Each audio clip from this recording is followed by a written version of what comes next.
हमें ये काम करना है, शरीयत को किस अंदाज में नाफिज करना है।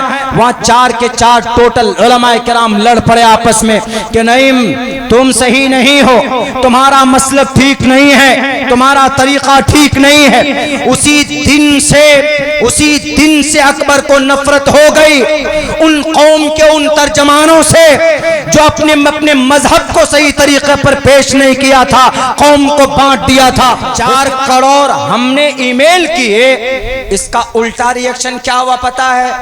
जेपीसी ने यह कहा कि भारत में 30 करोड़ मुसलमान है, 4 ही करोड़ ईमेल आया है, बाकी 30 करोड़ में से 26 करोड़ लोग क्या चाहते हैं कि पास हो। हमने कितने 5 या 6 करोड़ हमने ईमेल किए, भेजे स्कैन करके। 10 करोड़ ईमेल उसके पास ऑलरेडी पहले से पड़ा हुआ है उसकी मुखालफत में। 10 करोड़ आरएसएस वाले एक बटन दबाते हैं, आपकी जेपी आपकी इस बिल की हिमायत में 10 करोड़ उनके पास। और आपके पास कितना है? आपके पास 5 करोड़ ईमेल से कुछ नहीं होगा। जब बिगड़ती है जालिम की नीयत तो नहीं काम आती कोई दलील और हुज्जत। अब से पहले भी तलाक के ऑर्डिनेंस के ऊपर हमने दस्तखत किए, अब से पहले भी यूसीसी के ऊपर हमने मुखालफत की। सिर्फ ये है कॉन्फ्रेंस करके हम इसकी मुखालफत नहीं कर सकते, हम इसको हटा नहीं सकते। इसको हटाने के लिए जो बिल पार्लियामेंट में पेश किया जाता है उसके विरोध के लिए, उसको रोकने के लिए अपोजिशन का लीडर अगर खड़ा हो जाएगा तो पसीने छूट जाएंगे गवर्नमेंट के। अपोजिशन का लीडर कौन है? क्यों नहीं बोलता है? चोर और डाकू और उचक्का अभी हमारे मुस्लिम अमली मैदान में पीछे रहते। अभी एक कानून आया हमारी प्रॉपर्टी के ऊपर, वक्फ बिल के लिए, वक्फ के लिए। भारत के अंदर सबसे ज्यादा प्रॉपर्टी आर्मी के पास है, दूसरे नंबर पर रेलवे के पास है, जमीनें जायदाद, तीसरे नंबर पर वक्फ के पास है। हमारे वक्फ के पास इतनी प्रॉपर्टी है कि कई लाख एकड़ जमीन। किस लिए है? वक्फ है। वक्फ का मतलब अल्लाह के लिए दे दिया, वक्फ कर दिया। उसका मुतवल्ली भी उसको नहीं बेच सकता, जो वक्फ का मेन मुतवल्ली होगा, जिम्मेदार होगा, उसको भी नहीं बेच सकता। वो हिफाजत कर सकता है, रक्षा कर सकता, खुर्द बुर्द नहीं कर सकता, बेच नहीं सकता, खरीदो फरोख्त नहीं कर सकता, कुछ नहीं कर सकता। He is not able to, कुछ नहीं कर सकता उसको। इस हिसाब से किसी को मिल्कियत में नहीं दे सकता। उस पर एक ऐसा कानून आ रहा है, एक ऐसा कानून आ रहा है कि अब बहुत आसानी के साथ उसको खरीदा और बेचा जा सकता है, बहुत आसानी के साथ। बहुत सारी तब्दीलियां उसके अंदर में। सनातन धर्मी मेंबरान भी होंगे, हिंदू भाइयों को भी मेंबर बनाने की कोशिश की जा रही। उसके अंदर डीएम का पूरा उसके ऊपर में कब्जा होगा मुकम्मल तौर पर, जो कि देश के संविधान के खिलाफ है। अपने दोस्तों को खुश करने के लिए ऐसा कर रहे हैं, लेकिन हम लोग क्या करते? कभी कभी ये कौम यकीनन इतनी कमजोर हो गई है, सोच इतनी कमजोर, अमली एतबार से हम इतने कमजोर। हम लोगों ने क्या तहरीक चलाई? हमारी तहरीक ये चली कि जेपीसी के पास ये बिल जा चुका, ज्वाइंट पार्लिमानी कमेटी के पास, वो अध्ययन करेंगे। 21 लोगों की वो टीम है और देखेंगे, उसके बाद फिर वो वहां पर पेश करेंगे। और ज्वाइंट पार्लिमानी कमेटी ने ये कहा है मुसलमानों से कि भाई आप क्या कीजिए, स्कैन करके ईमेल भेजिए। ये मेहनत की अल्हम्दुलिल्लाह हमारे अकाबरीन के कहने पर, लेकिन मेरा एनालिसिस ये है, मेरी थ्योरी अलग होती। ये सिर्फ आपको डेमोरलाइज करने के लिए एक सपना है। हमने कितने 5 या 6 करोड़ हमने ईमेल किए, भेजे स्कैन करके। 10 करोड़ ईमेल उसके पास ऑलरेडी पहले से पड़ा हुआ है उसकी मुखालफत में। 10 करोड़ आरएसएस वाले एक बटन दबाते हैं, आपकी जेपी आपकी इस बिल की हिमायत में 10 करोड़ उनके पास। और आपके पास कितना है? आपके पास 5 करोड़ ईमेल। ईमेल से कुछ नहीं होगा। जब बिगड़ती है जालिम की नीयत तो नहीं काम आती कोई दलील और हुज्जत। अब से पहले भी तलाक के ऑर्डिनेंस के ऊपर हमने दस्तखत किए, अब से पहले भी यूसीसी के ऊपर हमने मुखालफत की। सिर्फ ये है कॉन्फ्रेंस करके हम इसकी मुखालफत नहीं कर सकते, हम इसको हटा नहीं सकते। इसको हटाने के लिए जो बिल पार्लियामेंट में पेश किया जाता उसके विरोध के लिए, उसको रोकने के लिए अपोजिशन का लीडर अगर खड़ा हो जाएगा तो पसीने छूट जाएंगे गवर्नमेंट के। अपोजिशन का लीडर कौन है? क्यों नहीं बोलता है? चोर और डाकू और उचक्का। अभी हमारे मुस्लिम, हमारे टोटल मुसलमानों की हिमायत उनको मिलती। हमारी वोट जब उसको लूटेरे लूटने पर आए हुए हैं तो अब 10 साल पहले से कोई अपोजिशन में कोई लीडर नहीं था, लेकिन जब अभी लीडर है तो बोलता क्यों नहीं है हमारे लिए? हमारी मुखालफत में वोट क्यों नहीं करता? हम बिहार में बसते हैं, बिहार का चीफ मिनिस्टर भी हिमायत में वोट करता, उसका एमएलए और उसका एमपी हिमायत में वोट करता है कि हाँ इस बिल को पास होना चाहिए। और ऊपर से लॉलीपॉप थमा देते, कुछ आलिम को बुला करके मौलाना आजाद सेंटर के नाम पर इफ्तिताह करवा देते हैं, लॉलीपॉप थमा देते।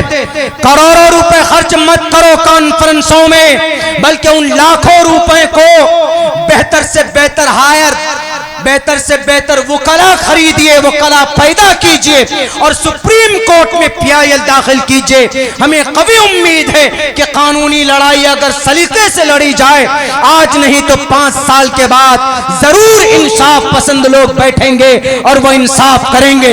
इसीलिए ईमेल जीमेल से इतना फायदा नहीं होने वाला, हम नहीं बचा सकते। क्या है अगले दिन से रिजल्ट आना शुरू हो गया कि 85-83 लाख ईमेल पहुंचे हैं, बाकी सब फोकस हो गए। इसीलिए मैं कहता हूं कि कौम के लोगों, कौम के जिम्मेदार तबकों से भी कहना चाहता कि ये हम और आप सिर्फ मस्जिद और मिंबर तक नहीं, अपने गांव समाज तक नहीं, बल्कि आपको खुलकर मैदान में आना होगा। इसलिए कि तारीख यही बताती, जब तक आप मैदान में नहीं आएंगे, जो लोग राइटर है अपनी कलम के जरिए से आए, जो लोग किताबी सलाहियत रखते हैं वो किताब लिखकर मैदान में आए, जो लोग अपनी जुबान को जुबानी ताकत रखते हैं अपनी जुबान को बुलंद करे। इसलिए कि भारत की धरती पर एक बहुत बड़ा बादशाह आया था। कौन? उनका नाम अकबर था। शुरू में बहुत शरीफ था, ये बहुत ज्यादा शरीफ था। कई उलमा किराम को बुलाया और ये कहा कि आलिमों, उलमा की जूतियां सीधी करता था वो, इतना ज्यादा अकीदत रखता था, आलिम दीन से बड़ी मोहब्बत करता था। 4-5 आलिम दीन को बुलाया और कहा कि जरा आप बताइए कि भाई हमें ये काम करना है, शरीयत को किस अंदाज में नाफिज करना है। वहां 4 के 4 टोटल उलमाए किराम लड़ पड़े आपस में कि नहीं, तुम सही नहीं हो, तुम्हारा मसलब ठीक नहीं है, तुम्हारा तरीका ठीक नहीं है। उसी दिन से अकबर को नफरत हो गई उन कौम के उन तर्जमानों से जो अपने मजहब को सही तरीके पर पेश नहीं किया था, कौम को बांट दिया था। उसके बाद उन्होंने कहा कि ब्राह्मण को बुलाओ, शिया आलिम को बुलाओ, क्रिश्चियन आलिम को बुलाओ, सबको बुलाता और सब लोग अपने अपने धर्म के बारे में बताते। एक ब्राह्मण पंडित खड़ा हुआ, उसने वहदतुल वजूद के ऊपर इतनी अच्छी बातें कही, यानी ईश्वर के एक यकता के ऊपर। ईश्वर कौन है? सही से एक परमात्मा कहाँ रहता है? नतच्च कश्चित पतरस्ती लुके नचिस्तान वच्चतिस्य लिंगम सकारनम करना दीपा दीपो नचास्य कच्चित जतीदा नचा दीपा। और इंसान की मौत कैसे आती?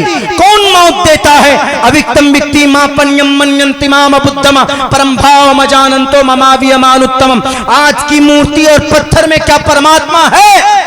न देवा मुरचलामिया न कास्ते विदते द्योना पाषाणे न मुर्नमे भावुही दवस्तस्मादु भावुही कारणम। वो ब्राह्मण पंडित वहदतुल वजूद पर जब बात करता है, सलीके से बात करता है, इत्मीनान से अकबर बादशाह सुनता और फिर शिया आलिम को बुलाया, मुहज्जब अंदाज में बात करता। जब ये देखा कि अरे ये लोग अच्छे हैं, इनका मजहब ही अच्छा होगा, तो सबको उन्होंने मुरक्कब करके सबको मिलाया। उन्होंने कहा ब्राह्मण तू भी अपना दीन ला, शिया से कहा तुम भी अपना लेकर आओ, क्रिश्चियन ने कहा, क्रिश्चियन से कहा तुम भी अपना बाइबल लेकर आओ। सबको मिलाकर और इस्लाम को भी मिलाकर उन्होंने एक दीन बनाया, एक शरीयत बनाई। उस दीन और उस शरीयत का नाम दीन इलाही रखा, यानी शरीयत को मिटाकर, नबी की शरीयत, नबी की सुन्नत को मिटाकर नई दीन और नई शरीयत की शुरुआत की। कौन? अकबर ने। शुरू में जो इंसाफ पसंद था, शुरू के अंदर जो अकीदतमंद था, शुरू में जो आशिक रसूल था, लेकिन कौम के लोगों की लड़ने की वजह से दीन इलाही को वजूद में लाया और पूरी ताकत सरकार उसकी थी, बादशाह था, बादशाह ने शहंशाह था उस वक्त में। एक तरह से कह लीजिए, ये लफ्ज इस्तेमाल करना ठीक नहीं होगा, लेकिन फिर भी पूरी ताकत थी, अपने उस दीन के प्रचार प्रसार के लिए पूरी ताकत झोंक देता। लेकिन मेरे भाइयों, ऐसा नहीं है कि जब अकबर सामने आया अपने नए दीन को लेकर, तो उस वक्त लोग सर झुकाकर बैठ गए। एक अल्लाह वाला सामने खड़ा हुआ, एक अल्लाह वाला शरीयत की अपने दाएं हाथ में शरीयत को पकड़कर और अकबर के सामने में खड़े होकर के कहा, मेहनत की, पूरी कोशिश की। यही अकबर की नस्ल में कुछ सालों के बाद, एक दो नस्ल के बाद, एक बहुत बड़े अल्लाह के वली पैदा हुए, एक बहुत बड़ा बादशाह, इंसाफ पसंद बादशाह हुआ। उस अल्लाह के नेक बंदे ने वो काम की, वो मेहनत की, इसलिए इनसे डरना नहीं।